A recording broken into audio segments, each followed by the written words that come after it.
پخوانی ولسمشر اشرف غني په اماراتو کې څه کړي دي دا ټول معلومات را سره په همدې ویډیو کې کتلی شئ. سلام ستړي مشئ. په AFG پلس چینل کې درته ښه راغلاست وایم. AFG پلس چینل تل ستاسو په چوپړ کې، نو همدا اوس درسره چینل سبسکرایب کړئ.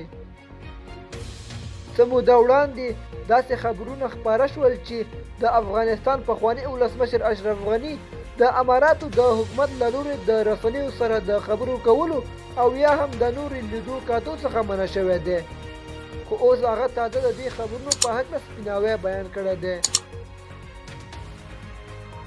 د اشرف غني نږدې مشاور شاه محمد شاه ویلي دي چې اشرف غني د هیڅ ډول بندیز سره نه دی مخ، بلکې د کوربه هیواد د عرف او قوانینو مطابق خپلې چارې مخته وړي. د زیاته کړه چې اشرف غني همدا اوس د هیواد حالات څاري او هر ډول لیدنې کتنې په نورمال ډول ترسره کولی شي. د په غني د حکومت له لوري بندیز بې اساسه خبر وباله او زیاته کړه چې اشرف غني د تیرو 20 کلونو په کتنه او ارزونه بوخت دی. دوستانو زموږ د نن ورځې خبر تر همدې ځایه و.